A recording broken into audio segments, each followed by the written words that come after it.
pessoal, bom dia, boa tarde, boa noite. Vamos aí prosseguindo esses vídeos nossos aqui de Física 1, sendo que agora nós vamos ampliar um pouco a nossa ideia sobre o estudo de movimento de partículas. Até então a gente estava estudando uma partícula, agora a gente vai mudar para o estudo de um sistema de partículas.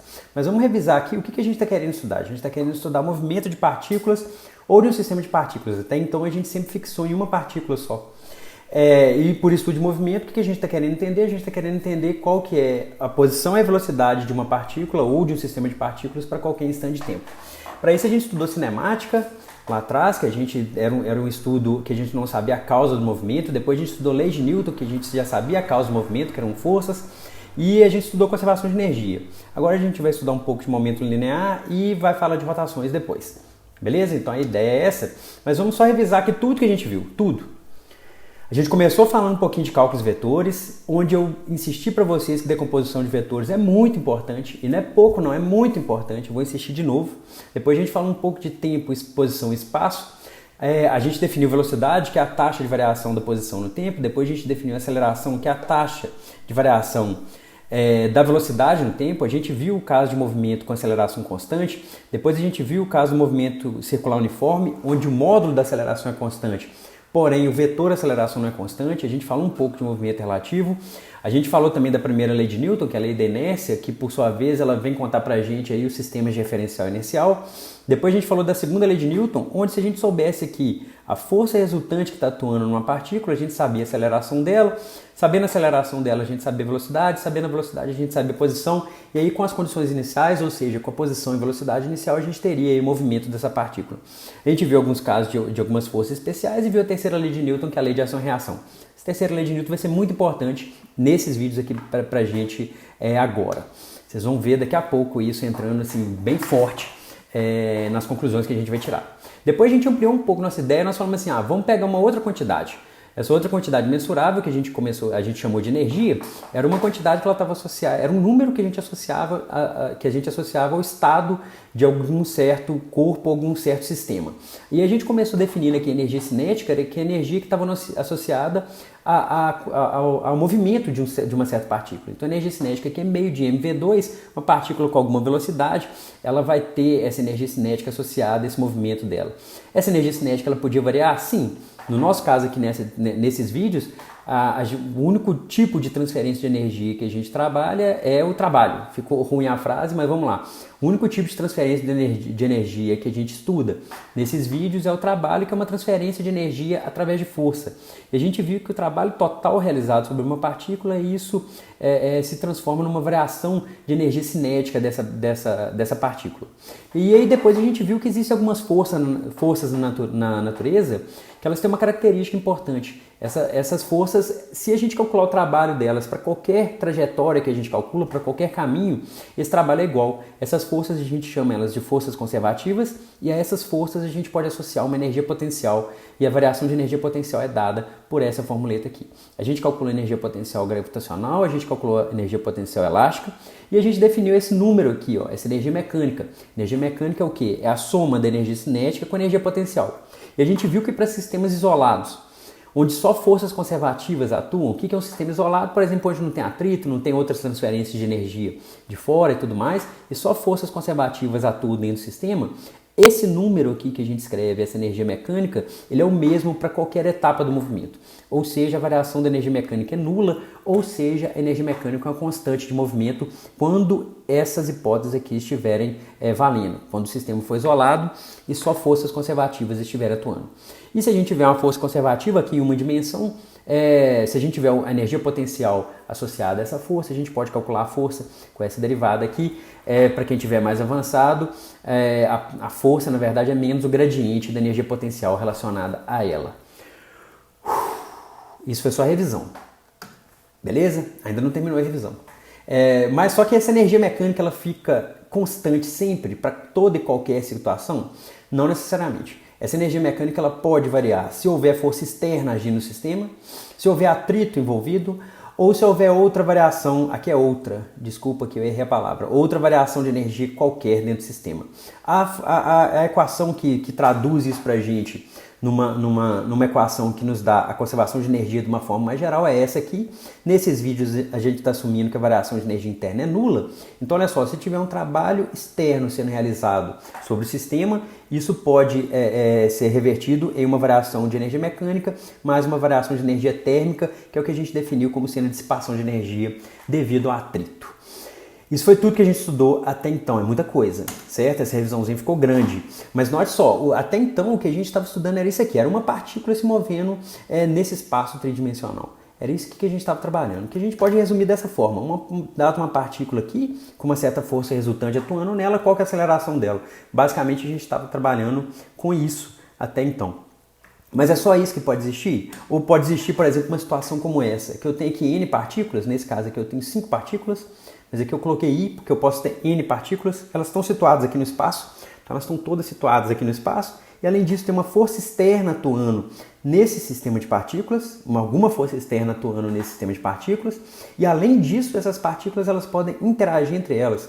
Por exemplo, essa força F21 é a força que essa partícula 2 exerce na partícula 1. Essa força F12, por sua vez, é a força que a partícula 1 exerce na partícula 2. E aí, será que a gente pode estudar esse camarada? Será que a gente consegue trabalhar esse tipo de situação? Mais do que isso, vocês lembram lá quando a gente começou estudando movimento, a primeira coisa que a gente fez foi definir posição. Será que a gente pode definir uma certa posição que está relacionada a esse sistema de partículas todos aqui? E aí, vamos lembrar aqui, ó, esse tipo de situação aqui vai ser importante para a gente, um tipo de situação de colisão. A gente tem aqui uma partícula 1 que pode colidir com essa partícula 2, e aqui tem esse xizinho que está escrito aqui, ó, centro de massa. Se eu der o play aqui, vamos ver o que vai acontecer com esse centro de massa. Vocês vão ver que ele vai estar se movendo lá em linha reta, com velocidade constante, e ele está lá, ó. Ele está se movendo em linha reta com velocidade constante, sendo que as duas partículas já se colidiram, elas estão se afastando e o centro de massa continua se movendo com velocidade constante. Será que a gente consegue compreender isso? Mais do que isso, provavelmente vocês já viram esse tipo de experimentinho aqui, é um enfeite até bem interessante, que é chamado pêndulo de Newton. Será que a gente consegue entender que se a gente pegar duas bolinhas e soltar aqui, ó, elas vão trombar, vai soltar duas bolinhas para cá, e elas vão ficar balangando aqui até o atrito dissipar toda a energia? Será que a gente consegue entender isso? Será que, por exemplo, a gente consegue entender que se a gente soltar 3 bolinhas aqui, elas vão bater lá e vai voar 3 bolinhas para cá? Será que a gente consegue compreender esse tipo de situação? Se a gente colocar aqui 4 bolinhas, vai 4 para o outro lado, depois vai voltar 4 e assim por diante. Será que a gente consegue compreender esse tipo de situação que tem mais partículas envolvidas? Esse tipo de problema de colisão aqui ele é muito importante. Não é só uma elucubração, eu acho que existe essa palavra, confere aí, ó, no Google aí, ó, agora. Mas será que isso é só uma coisa teórica, uma viagem teórica? Mas também não, porque esse tipo de colisões entre partículas é estudado até no LHC, lá no CERN, para a gente estudar partículas elementares, então acaba sendo um problema muito interessante. Se vocês forem ver, até em situações reais, colisões entre automóveis acontecem aí diariamente, infelizmente, e até peritos têm que estudar esse tipo de colisão de maneira até corricaz, certo? Corriqueira. Aí agora a gente corrige, coloca preto e branco, corrige. Aí a gente volta aqui agora. Corriqueira. Então, peritos têm que estudar esse tipo de colisão de maneira corriqueira, certo? Então, prosseguindo aqui, um outro tipo de situação que é interessante é o seguinte. Vamos supor que alguém queira jogar um martelo aqui. Tá jogando em mim aqui, eu sou contra a violência, mas só que vamos pensar aqui uma situação que alguém está jogando alguma coisa aqui, um objeto.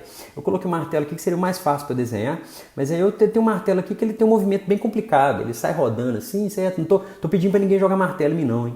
Não é nada disso não, mas só que tem um martelo aqui jogando, só que tem esse pontinho vermelho dele aqui, ó. Vocês estão vendo que esse pontinho vermelho do martelo, ele faz uma curva parecida com aquela que a gente já estudou lá atrás em lançamento de projéteis. Então, apesar do martelo em si ele fazer um movimento bem complexo, esse pontinho aqui em si, ele faz um movimento que a gente consegue compreender, certo? Será que a gente consegue entender isso com esses vídeos que a gente vai ver daqui para diante? É isso que a gente vai tentar ver, certo? Um outro tipo um outro exemplo, e aqui já fazendo uma propaganda para 2 projetos que a gente tem aqui no campus, a gente tem 2 equipes aqui de aerodesign, elas já têm 10 anos já de idade, uma tem 10 anos de idade, a outra é mais nova, tem uns 7, entre 6 e 8 anos, que a ideia nossa é construir um avião do zero. Anualmente a gente constrói um avião para uma competição estudantil. E é um avião mesmo, é um avião que ele é rádio controlado, não é para transportar pessoas, mas ele é rádio controlado e ele tem toda uma tarefa que ele tem que cumprir na competição. E aí a gente tem que construir o avião todo, tem as várias dificuldades da competição e tudo mais, só que uma das dificuldades que a gente tem, e isso todas as equipes têm, é achar quem que é o CG do avião. O CG é o centro de gravidade do avião. O CG normalmente ele fica nesse ponto aqui mais ou menos. Só que para isso, por que a gente tem que saber isso? Para o avião ele ficar estável. A gente não quer uma aeronave instável. Então como a gente quer uma aeronave estável, a gente quer saber onde está o CG do avião, certo? Só que vocês estão vendo que o avião ele é composto de várias partes. Ele tem aqui uma fuselagem, tem o trem de pouso, tem a hélice, tem a empenagem aqui atrás, tem a asa. E a gente tem que saber trabalhar o centro de massa de cada uma dessas partes para a gente calcular esse tal de centro de gravidade. Então, isso aqui eu estou dando um exemplo para as nossas equipes de aerodesign, mas isso vale para qualquer tipo de avião ou qualquer tipo de objeto para a gente se locomover. Certo? Então isso acaba sendo um problema muito importante achar o centro de massa e achar o centro de gravidade de certos objetos. E aí vamos começar do básico. Vamos definir centro de massa a partir do básico do básico. Vamos supor que duas partículas que estejam no eixo X, então aqui ó, dois objetos acima, eles possuem massa M1 e M2. Então aqui eu tenho objeto 1, objeto 2, eles possuem massa M1 e M2. Eles estão localizados apenas no eixo X e as posições deles são X1 e X2. O centro de massa desses dois objetos é definido. Aqui está apenas no eixo X, porque esses camaradas estão no eixo X. Daqui a pouco eu vou fazer um exemplo em duas dimensões, só para vocês entenderem qual que é a proposta. Então o centro de massa ele é definido como sendo a média ponderada das posições sendo ponderada pela massa. Então olha só, XCM aqui é a posição do centro de massa em X para esses dois objetos. Isso é o que? A massa do objeto 1 vezes a posição do objeto 1, mais a massa do objeto 2 vezes a posição do objeto 2 dividido pela massa total. É justamente uma média ponderada das posições, sendo que essa ponderação é feita pela massa. Tá certo? Essa que é a ideia do centro de massa. E se eu tiver mais de uma partícula, basta eu fazer um somatório aqui de 1 até o número de partículas que eu tiver. Então basta eu somar esse produto da massa vezes a posição para todas as partículas e dividir pela massa total. E aí eu encontro a posição do centro de massa. Certo? Então para uma dimensão é isso. Basicamente é isso. Mas, como a vida é sempre assim, né?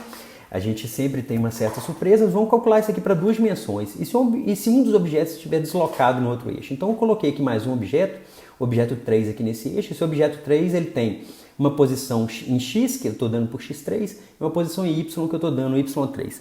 As massas deles são M1, M2, M3. E para cada eixo aqui, X, Y e Z, eu posso definir o centro de massa dessa forma. É a mesma coisa. Só que ao invés de ser aqui o XCM, ele é somatório da massa vezes o X de cada partícula.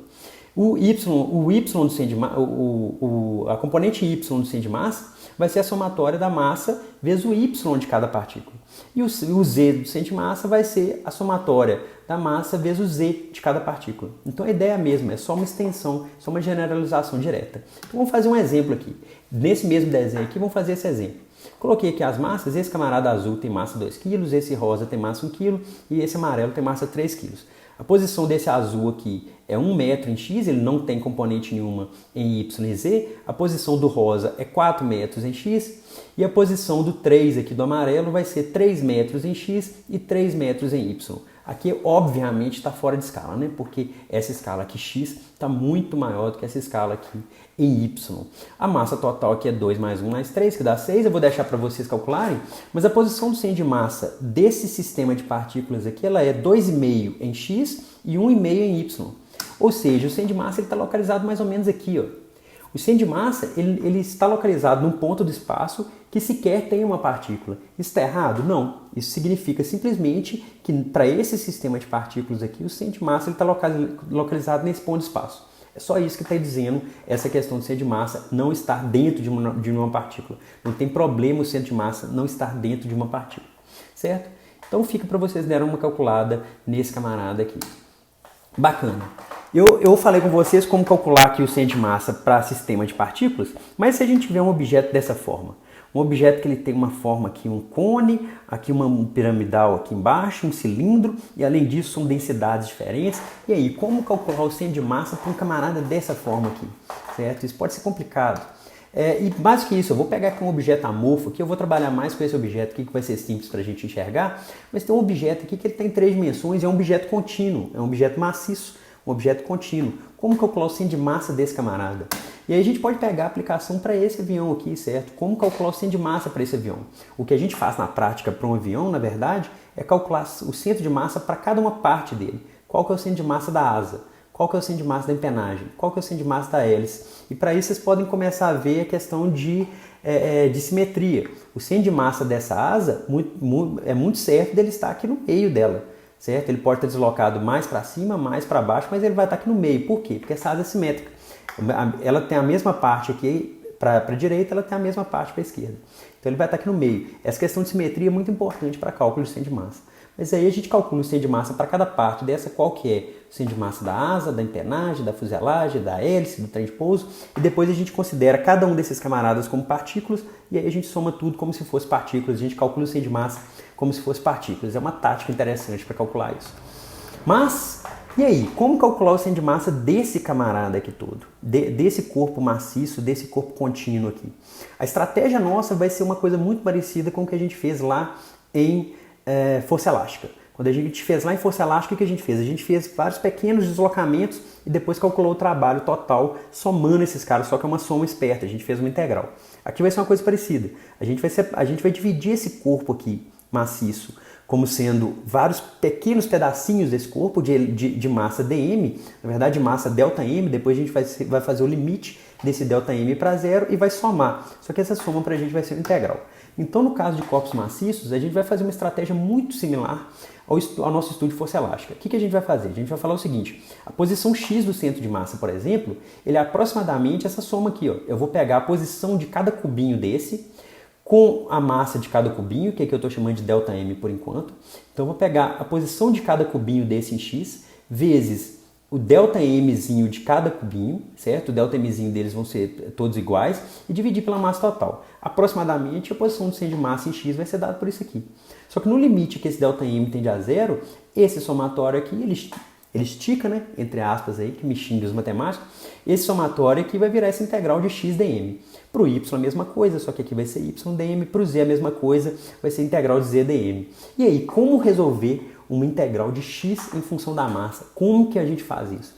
Aí tá o bonequinho ali. Como que a gente faz para integrar um sujeito de x com relação à massa? Isso parece impossível. Só que essa tática aqui que eu vou ensinar para vocês vai ser uma coisa rápida aqui nesse momento, mas vai ser importante para vocês depois. Por exemplo, em física elétrica a gente faz uma coisa muito similar a isso. Não com massa, mas com carga lá para física elétrica. Como que a gente faz? A gente relembra lá qual que é a definição de densidade. O que é densidade? Densidade é massa por volume. Certo? Então a gente pode escrever a densidade dessa forma aqui, ó, é dm/dv, beleza? Então olha só, densidade é massa por volume. Eu estou escrevendo o elemento de massa pelo elemento de volume. E aí eu vou passar o dv para cá, me desculpe os matemáticos, as matemáticas, vou passar aqui o dv para cá, esse aqui me deu que dm é igual a ρdv, certo? E aí olha só, a gente vai usar a densidade, que ρ é dm/dv, e eu vou escrever que dm é igual a ρdv, certo? Só passei o dv para cá e agora eu posso substituir esse dm em cada uma dessas integrais. Então eu substituo aqui, ó, x do centro de massa vai ser o quê? Vai ser 1 sobre a massa total integral de x vezes ρ dv. Y a mesma coisa, só que aqui com y, z a mesma coisa aqui com z. Por que isso me facilita? Porque se eu souber como que a densidade está variando no espaço ali, e se a densidade, por exemplo, for uniforme, essa densidade, inclusive, sai dessa integral. E, além disso, essa integral de dv aqui, na verdade, isso vira uma integral tripla. Não se assustem. Isso vira uma integral tripla, vocês vão ver isso em cálculo, muito bem visto. Só que isso aqui vira uma integral tripla, nesse caso aqui, que a gente está trabalhando com corpo volumétrico. Esse camarada aqui vira uma integral tripla. E aí eu consigo integrar a posição nesse volume. Por quê? Porque volume é uma coisa que depende de coordenadas espaciais. Então aqui eu tenho uma coordenada espacial e eu posso integrar uma coordenada espacial. Então a gente faz essa mudança de massa para densidade para a gente conseguir fazer essa integral. Isso aqui acaba sendo uma tática muito importante. Quando vocês forem ver lá em física elétrica, vocês vão ver alguma coisa parecida com isso. Então, espero que tenha dado para entender. Aqui foi rápido, mas espero que tenha dado para entender. Então, por enquanto é assim. Esse vídeo, o resumo desse vídeo. Eu queria mostrar para vocês o cálculo de centro de massa. Como calcular centro de massa. Era essa que é a ideia desse vídeo. Ficou um pouquinho maior do que eu queria, mas espero que tenha dado para entender. Um grande abraço, fiquem bem, falou, tchau.